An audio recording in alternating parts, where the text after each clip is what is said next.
For a fight. Let's see can this man fight. He's talked a fair bit.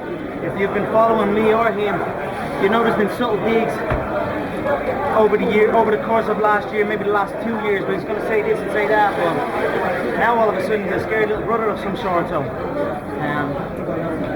see what he has to say. I'm here for a fight and a check, and that's it. When he was willing to fight at 165, why give him that extra 5 pounds? Because he was complaining and moaning, and then 155. No, I can't make 155. I can only make 160. Or I can only make 160. Okay, 160. Comes back a little bit later. Oh no, 165. And I'm getting this phone call back and forth to this negotiation. I'm saying, tell the motherfucker it's 170 and enjoy your food. And that's it. How you look strong at 170? How do you feel? Are you ever going back to 145? I'm 100. Man, the thing is making that cut to 145. It's almost. People only see the build-up, the fight. People don't see after the fight. It's a process to get your body back right after a strenuous cut like that. This time, I'm waking up 168. I'm waking up underweight. So, after the fight, I won't have that process to get myself back right again. I'll be just me, normally. So, I can go back to 145, no problem. Who is that? Let me see some of these damn bums get up and fight and make some noise. I just hear crying, complaining, please, begging, all this shit. I don't see nothing appealing. We need something. They need to build themselves up right now. I'm sitting pretty up here. They need to fight and make something, make some noise, make me stand up and say, okay, I'll take him in. That's what I need to see. Because right now I see nothing. I see a bunch of complainers, whiners. I'm not fighting him. I'm waiting. I'm sitting out and doing this. When have I ever waited? I've never waited once. Even now, the title shot's gone. Did I wait? No. I had the title shot after 48. Did I wait? No. I took the Siva fight. That's what champions do. That's what generates interest. I'm a hungry motherfucker that does not care who was in his way. You know, I just see a lot of crying, complaining faces right now. I'll take Nate out. I'll sit and I'll wait and see who pops out. Right now, a lot of pictures. I think people will be calling for you to have a welterweight title fight if you win this. Yeah, that's there. I mean, why not? That's probably leading option. I mean, how Sanyos is an absolute bum. I swear to you. I mean, and he's still complaining. How can you pull out a fight with Bruce Hunt, still talking all this shit, and his team is talking all this shit? Man up and fight. Come on, do you know what I mean? Is there any disappointment on your end that you don't get to chase history this Saturday? Look at this. This is always history. Every damn time the dates keep rising, the pay-per-views keep rising, the attendance keep rising. You know, everything just keeps on rising. So it's always history making here when I step inside that audience. Whether there's another belt, really there is. I have 2 belts at home. I have the interim, I have the unified, and I have the 2 other world titles, the lightweight that I won in the previous organizations. There's belts everywhere with me. I'll keep them here, gentlemen. Like I said, I'm seriously here to make my own belt. If you're going to happen, people, and then I'll make my own belt, and then I'll decide what weight the fight is at. Why not? Why not? Because who cares about the belts? It's the money fight. You know what I mean? This is the money fight that everyone wants. They should be chasing for it, trying to knock everyone out of their way to get to it. Not crying and complaining and saying, I'm going to wait until Uncle Dana picks up the phone call. Please, you know what I mean? All that shit. A lot of people say that Robbie Law is a different element. Robbie is a big guy. I like Robbie. I won't say a bad word about Robbie. He fights with his heart. He's been around the game so long. But if he fought, I would beat Robbie. I'm too fast on him. The size difference is not anything. I've stood beside him. I've seen him, But I do like Robbie. I respect him as a champion, as a man that can drifted off, came back, stayed on it, and rose up and became the welterweight champion. So, see how that goes. I mean, that isn't appealing. All the belts, let's see. You're talking about respect here in regards to Lawler. You're also talking respect to Diaz, and it sounds like you do have a good amount of respect for him. Would you say this is the opponent that you've respected the most in your UFC run? I have respect for all of them. I think respect is so good. Let's see it moving. I respect it. I always enjoy the show up and doing this. I sense a different thing. I think it's clear today. He's not himself. He's timid. His voice is quivering. It's a different thing here. But I still have respect for him. But again, ring the bell. I'm coming out with Conor, everyone said you lost your mind to score. You were good to go.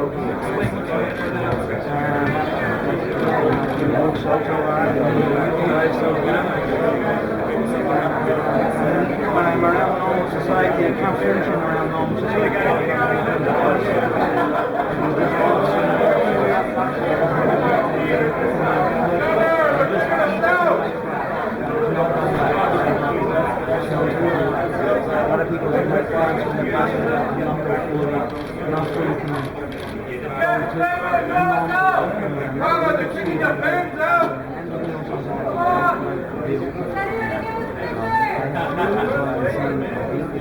How long can you keep doing this with that in mind, the strain and the expectations and responsibility? How long can you keep doing this? I'm not training, I'm not training, I'm chilling. I'm living good. I am living good. I'm eating better. I'm dressing better. I feel damn good. This is just another day for me. I know, I'm only 27 years of age at the very, very top, with no one even close. You talk about obsession. Is there any worry on your end that you burn out at some point? How do you keep that passion so high? Because you are a passionate guy. I train intelligently. And I listen to myself. When I do need to take a step back,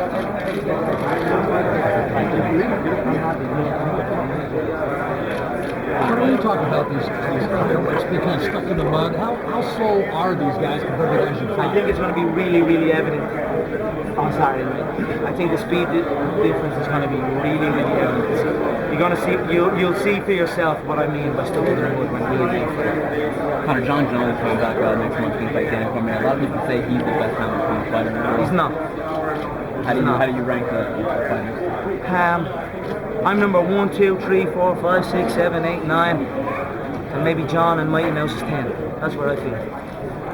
Last week's press conference was interesting. It seemed like you said everything. Was he intimidated? You got that feeling? It seemed like he had Venus Yeah, he's feeling. had this little, he's been covering the game a long time. He's had this swagger about him. He's been giving, he's going to do this, going to do that. He don't know. He sat there and quivered. That's what he's doing. And he looked at Nick every 2 seconds. So he shouldn't have said anything. He shouldn't have said anything. I wouldn't even pick up the phone call. He tried to call me out, trying to do this and that. Now I came hunting for him. He's trying to say people are afraid to fight him. I hunted him now. I've stalked him, got him. And now I have him trapped inside. Give me a mystic prediction for the fight Saturday. You know, I'd love to see it play out a little bit longer so I can show the fans the improvement. I didn't get to show true improvement that I have in my game in that last fight because it was over so quick, but I just can't see him taking the shots. He's going to feel a new level of precision and a new level of power and a new level of unorthodox fighting that he's never experienced in his life. I hope he can last into the end of the first one. I don't really see it. I hope so. I hope he can take it. Do you fear anybody? No. You want to find me? You can find me. Come and try me. Anyone. What's the businessman Conor McGregor like now? Because now you transcended that whole thing, and now you got cars, houses, whatever. What's kind of the businessman Conor? Just continuing being smart, making smart decisions, aligning myself with brands and companies that I feel represent me and that I have a passion in also. I won't just jump in front of anything that doesn't suit me, if it doesn't fit, and I won't engage in it. I'm being intelligent and growing in all aspects of the game. Might the businessmen be interested in politics sometime? Did you see last weekend in the Irish general election you got a couple of votes that were spoiled? I got a great laugh out of someone voted for me or someone tried to put my name as a president. Yeah. I mean, you know, I would love to do something to help my people, but I wouldn't go in as a, you know, as a publicity type thing. I wouldn't be interested in that. It doesn't, and I think a lot of that, some people have done that. You know, that man, whatever his name is, he went in and, if you're not going to go in and make a difference, if you can't truly help the people, then I might do it. So, who knows? That's down the line. Maybe, I don't know. A lot of champions in the past, Conor, didn't go up in weight, didn't go down in weight to fight other champions, didn't fight other, big fights. Why is it important for you, and why do you think those guys are important? I don't know. Do you know what I mean? People, Fabrizio pulled down 2 cars down the water. John pulled down 2 cars down the water. Nobody was willing to step up or down. I can't answer that. You play it safe. You don't take risks. You won't go all the way. So I get in. I take risks, and that's why I go all the way. Conor, Steve Collins says your best fight to average out of the two good. Steve Collins is an absolute legend. What a warrior, a Celtic warrior. I was speaking to him before I came here. He dropped into the camp to me. I trained with his brother Pascal. He's a phenomenal boxer. He's a great stable of pros. To hear something like that, I'm very flattered. I'm very flattered. I continue to get better. I continue to show my countrymen different ways to fight. You know, before me there was boxing, there was a certain set of movements. Now people are opening up their mind, and I'm very, very proud of that. That's a big honour. Is he right? Is he right? Am I the greatest fighter? I think so. I believe so, and I'm only getting better. I'm only 27. Conor, I know you like to make bold claims, but realistically, is 170 the highest one you've ever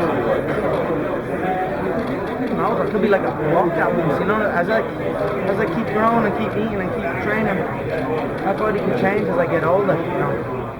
I could become that solid block at 170, and at that block 170, I'm happy to go to 185. If you like going 45 to 155, so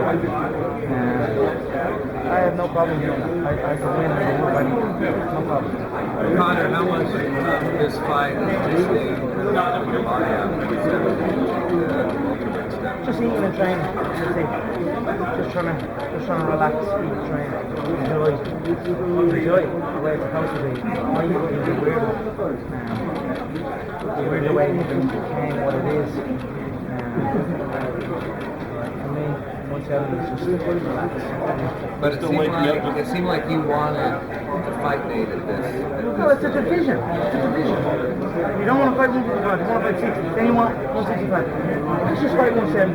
You fought there, you fought many times, you fought Rory, you fought some guys that week.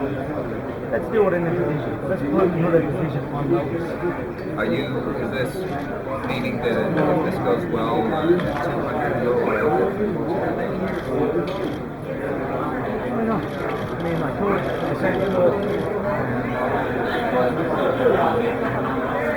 What's the story of the sign is I would have liked a pump. 45, 55, 70. 45, 70, 55. I don't know. I'm okay. I'll make that decision one more. Conor, the gang signs with the left hand, the animal balloons with the right. If you just make that up off the cuff, that was brilliant. No, I mean, he has this kind of demeanor about him, and then he ain't what he portrays. So that's what I was getting with that. Conor, what is your interest in Hollywood? I know you said that's kind of secondary. People said it was a distraction for somebody like Ronda. Is that really secondary to you? Is the fight game always going to be most important? I think so. I mean, I don't have a deep passion for show business or that kind of thing. But as something else dies down, as one thing dies down, another thing rises. Who knows? You know, there was a time back when I was obsessed with football. You know what I mean? That was many years ago. Then the fight business for me. Now it's the fight business. Who knows? Show business, politics. I don't know. I'm just living my life. Training and fighting. Conor, at 145, your advantages were your speed, I guess, and your power and your size more specifically. As you move up, those presumably diminish. So how do you deal with it? And preparation for each preparation for 45 contest and 50 contest or 70 contest is different. The building is different. There's a lot more out on the weight, but my speed will be there. My power simply will be there. Again, questions are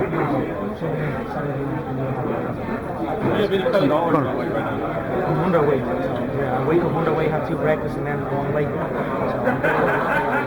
Conor, that day in the Los Angeles conference when you said those things about portraying the El Chapo and wearing the shirt, that's something you came up with or you had planned?